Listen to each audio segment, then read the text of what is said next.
Bonjour internet, bienvenue dans cette nouvelle vidéo. Désolée pour l'impolitesse de ce couvre-chef, mais ma coupe de cheveux n'est pas réglementaire. Je vais vous présenter aujourd'hui des livres qui sont arrivés dans ma bibliothèque. Bon, certains depuis un moment quand même, mais voilà, j'avais envie d'en parler. J'ai un peu été prise d'une frénésie d'achat ces dernières semaines. J'ai aussi eu quelques livres qui m'ont été envoyés par des maisons d'édition, donc je vais vous présenter tout ça.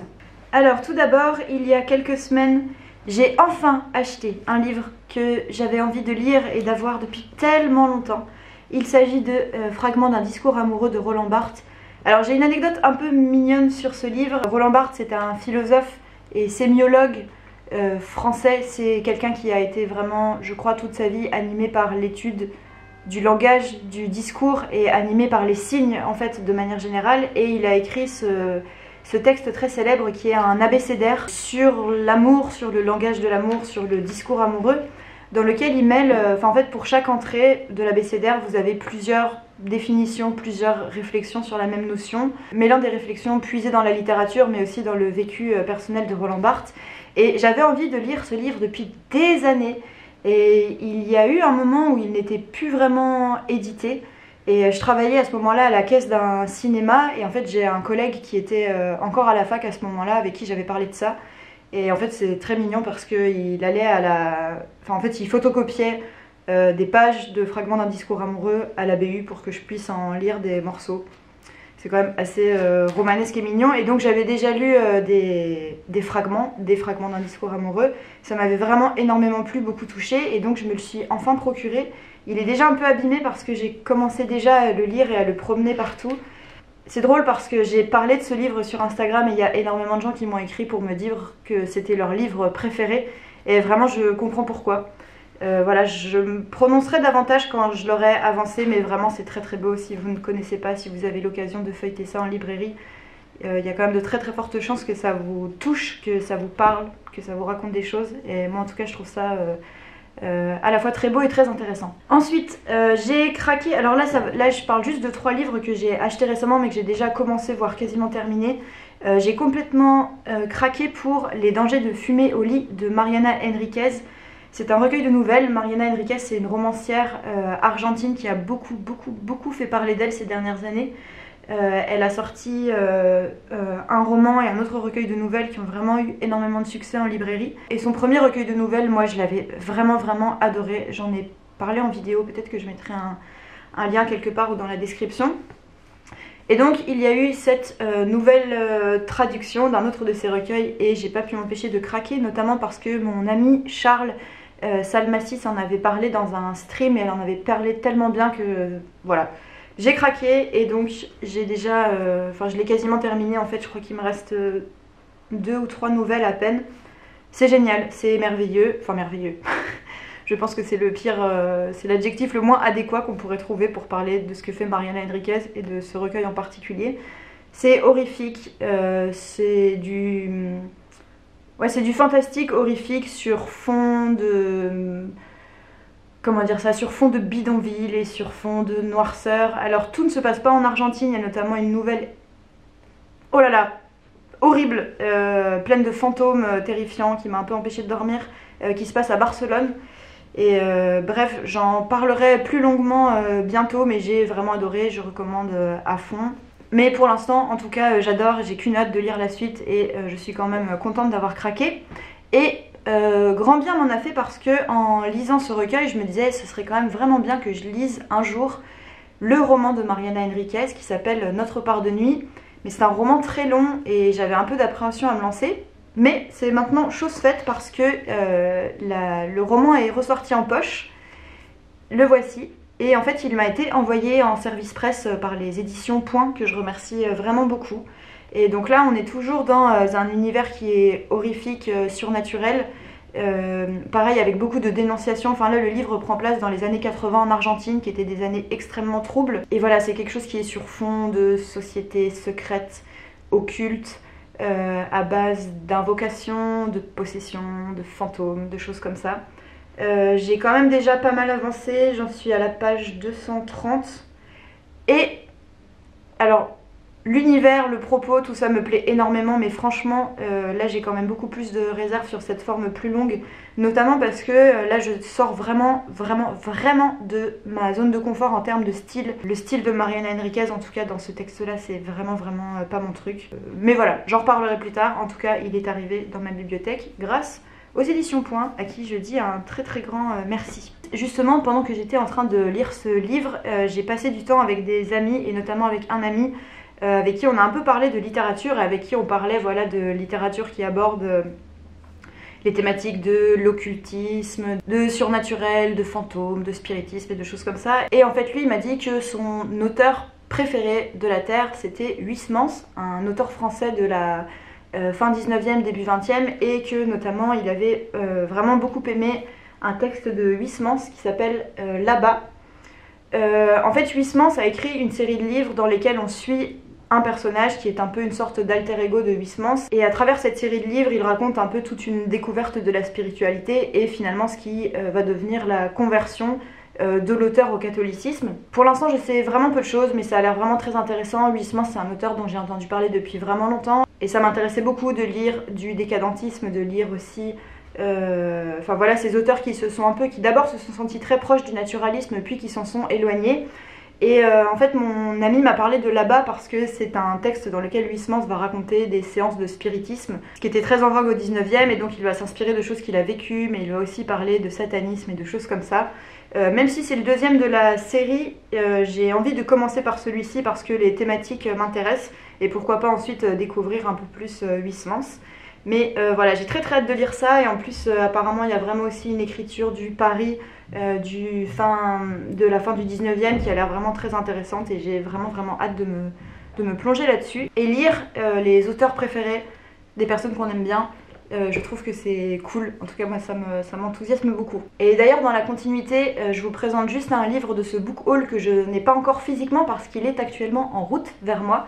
Je l'ai commandé, il s'agit de Le Diable tout le temps de Donald Ray Pollock. C'est un roman contemporain américain qui va raconter une sorte de fuite à travers les États-Unis. Il y a des histoires de meurtres, ça m'a l'air très sombre et poisseux, ça fait penser à Cormac McCarthy. On dirait que ça n'a rien à voir avec Huysmans, mais c'est juste que c'est un livre qui est venu, enfin un auteur qui est aussi venu dans la discussion que j'avais avec la personne que j'évoquais avant. Et bref, on parlait de Cormac McCarthy et donc il m'a parlé de Donald Ray Pollock en me disant que apparemment ce serait quelque chose qui pourrait me plaire aussi. Et en fait c'est assez drôle parce que j'ai l'impression que ça fait assez peu de temps là, ça doit faire à peu près 1 an que je commence à fréquenter, enfin à connaître beaucoup plus de personnes dans la vraie vie qui lisent aussi, et ça fait... En fait ça fait un bien fou de pouvoir parler de ça, et j'ai l'impression que ça ouvre mes horizons, que ça me donne envie de lire des choses vers lesquelles je ne serais pas allée vraiment, et juste il peut y avoir ce genre de discussion et de partage autour de cette passion qui est si solitaire et qui fait aussi partie des raisons pour lesquelles j'ai créé cette chaîne YouTube. Et voilà, et en fait je sens comme à chaque fois pouvoir parler de ça avec quelqu'un dans la vraie vie, ça a un impact sur moi qui est beaucoup plus fort que tout autre échange quoi, et moi je trouve ça vraiment très précieux, ça me fait vraiment plaisir. Enfin bref, désolée pour la petite digression, j'ai commandé ce livre, donc je vais lire ça, j'ai très hâte, en fait j'ai très envie de continuer à lire du Cormac McCarthy et des choses qui sont Cormac McCarthy core, de continuer dans la littérature américaine, de continuer dans la noirceur et la poisseur de ces road trips déglingués et plein de marginaux en tout genre. Et à cet égard, j'ai eu beaucoup de chance parce que toujours les éditions Point ont vu ma vidéo sur Cormac McCarthy et en fait m'ont proposé de recevoir 3 livres. Oups, on va être coupé, il n'y a plus de batterie. C'est bon, on est sauvé. Je sais plus où j'en étais. Oui, les éditions Point toujours m'ont proposé de recevoir 3 livres de Cormac McCarthy. En fait, il s'agit d'une trilogie, la trilogie des confins. C'est pas du tout une nouveauté, c'est une réédition d'une trilogie que Cormac McCarthy a écrit il y a un certain nombre d'années. On reste vraiment dans le Cormac McCarthy des grands espaces américains, le Cormac McCarthy des cow-boys. J'ai cru comprendre qu'il s'agissait encore là d'une sorte de chevauchée à travers le Texas et le Mexique. Je n'ai pas besoin d'en savoir beaucoup plus pour avoir très envie de le lire. Voilà, j'ai consacré une vidéo entière à Cormac McCarthy si jamais ça vous intéresse. C'est un grand romancier contemporain américain, très nihiliste, avec beaucoup de noirceur et surtout avec une prose, une façon, comment dire ça, une façon d'imprimer une respiration à son récit que moi je trouve tout simplement fantastique. Et j'en ai lu un autre de lui il n'y a pas longtemps, j'ai envie d'en lire d'autres. Il doit y avoir 2 nouveaux textes traduits de lui en avril, j'ai vraiment hâte de les lire. Je sais pas trop quand je vais me lire ça, mais ça pourrait tout à fait être une lecture d'été pour moi. Ensuite 2 romans achetés en librairie grâce à un bon d'achat qu'on m'a offert. Le premier texte c'est Lettre à D de André Gors. Alors ce texte là, j'ai eu envie de le lire parce que sur Instagram, quand je lisais Roland Barthes, j'ai demandé aux personnes qui me suivaient quels étaient les plus beaux textes sur l'amour qu'ils avaient lus. Et Lettre à D est revenu beaucoup, et en fait lorsque j'ai lu l'histoire de ce tout petit texte de 60 pages, je me suis dit qu'il fallait absolument que je lise ça. André Gors c'est un auteur français du 20e qui a notamment été proche de Jean-Paul Sartre. Je n'ai aucune idée de ce qu'il a écrit, je n'ai jamais lu cette personne.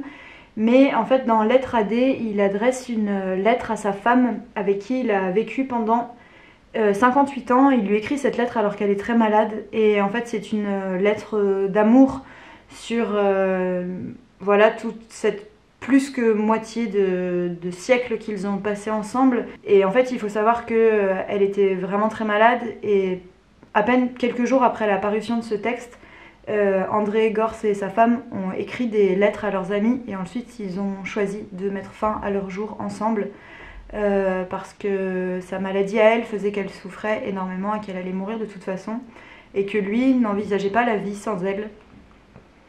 Voilà, rien que de raconter ça, je trouve ça extrêmement touchant et beau. Et j'ai donc très envie de lire ce texte. J'ai un peu peur quand même, j'ai peur que ça me touche quand même vraiment beaucoup. Voilà, on verra bien, mais en tout cas je trouve cette histoire vraiment très belle. Et c'est une photo d'eux d'ailleurs sur la couverture. Il y a un cœur qui bat sous cette casquette, donc j'ai envie de lire des choses belles sur l'amour, de lire l'amour bien écrit. Et voilà.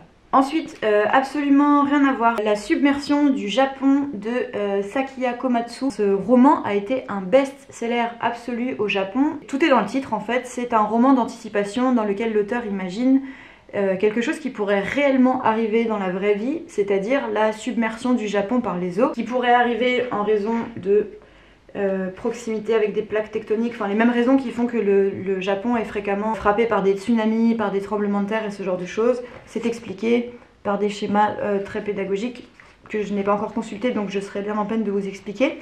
Mais en gros voilà, un roman d'anticipation dans lequel il imagine la submersion du Japon et donc son évacuation.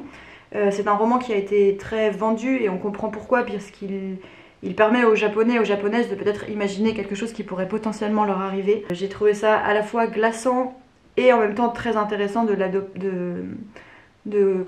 l'aborder d'un point de vue romanesque, mais en même temps qui a l'air assez documenté scientifiquement et même politiquement sur comment prendre en charge un tel événement, des choses comme ça. Très hâte de le lire, ça pourrait bien être une de mes prochaines lectures parce que vraiment ça m'intrigue beaucoup et que comme vous le savez peut-être si vous avez vu ma vidéo précédente, mais je suis dans un mode très... un peu monomaniaque sur la littérature japonaise en ce moment. Ensuite, on reste un peu dans un possible futur. Enfin, en tout cas, là, c'est de la science-fiction. Je m'étais procuré L'incivilité des fantômes de River Salomon. River Salomon, c'est un auteuriste, une personne très influente en ce moment dans le courant de l'afrofuturisme. Qui a notamment gagné de nombreux prix, enfin là l'année dernière qui a été très mis en avant pendant le festival des Imaginales, et en fait c'est quelqu'un qu'on m'a quand même vraiment beaucoup recommandé de lire. Je crois que la plus grande partie de l'intrigue se passe dans un vaisseau spatial et qu'ici ce qui se passe à l'intérieur de ce vaisseau spatial va vraiment permettre à l'auteuriste de mettre en scène l'esclavagisme, de mettre en scène le racisme dans un cadre futuriste. Voilà, j'en sais pas beaucoup plus, juste je l'ai vu en bouquinerie, je me suis dit que ça m'intéressait quand même vraiment beaucoup et que là ça y est, je ressens de nouveau une sorte d'impulsion d'aller relire de la science-fiction, ce qui n'a pas toujours été très heureux dans ma vie de lectrice, mais voilà, j'essaye de m'ouvrir, de ne pas rester cramponnée à mes préjugés sur la science-fiction et d'aller lire d'autres choses. J'avais quand même de très bonnes surprises l'année dernière ou il y a 2 ans, quand j'avais lu Le problème à 3 corps, quand j'avais lu Dune, etc. Donc je persiste dans la science-fiction et puis l'afrofuturisme c'est vraiment quelque chose que je connais très mal. Donc voilà, on verra bien, comme tout ce dont je parle ici, je vous en parlerai bientôt, un jour ou l'autre en tout cas. Et on commence à arriver un peu sur la fin Il me reste 5 livres. Un petit texte qui là aussi m'a été envoyé par une maison d'édition, Payot, avec qui j'aime vraiment bien, j'allais dire travailler. Ce n'est pas un travail. Je reçois des livres en service presse qui sont gratuits, mais évidemment je ne suis pas du tout rémunérée pour quoi que ce soit. Mais bref, c'est une maison d'édition avec qui j'aime bien échanger. J'aime bien ce qu'ils choisissent de me proposer et de m'envoyer de manière générale. Et donc, ils m'ont envoyé un livre que j'ai déjà lu, dont je vous parlerai bientôt, qui est un recueil de textes de Volterine de Cleyre, intitulé « Y a-t-il plus fier et libre que nous ?» C'est un recueil de textes sur l'anarcha-féminisme que j'ai adoré. J'ai vraiment beaucoup aimé, c'était super intéressant. J'en ai fait une chronique sur Instagram si jamais ça vous intéresse. Et avec, il y avait un texte beaucoup plus contemporain, Manifeste anarcha-féministe de Chiara Bottizzi. Je ne sais pas grand chose de ce texte qui m'a l'air assez court, à part qu'il a été écrit par une philosophe américaine, et j'ai l'impression que voilà, c'est juste une sorte de synthétisation de la pensée anarcha-féminisme actuelle. Enfin, en tout cas, j'ai vu qu'elle abordait des thématiques qui sont beaucoup plus actuelles et qui n'étaient pas forcément celles traitées par les premières penseuses comme Emma Goldman ou Volterine de Cleyre par exemple. Un petit manifeste anarcha-féminisme, c'est le genre de choses qu'il faut avoir dans sa bibliothèque si vous voulez mon avis. Et donc j'ai hâte de lire ça. Ensuite, oula, alors ça c'est des romans, enfin des textes qui sont... Enfin c'est un book haul, mais en fait c'est un peu dans ma bibliothèque depuis pas mal de temps, enfin depuis des mois. C'est des choses qui m'avaient été offertes pour mon anniversaire. À l'Est d'Éden de Steinbeck, mon amour, enfin presque mon amour, on a eu des désamours notamment avec des souris et des hommes, mais Steinbeck, romancier américain que j'adore.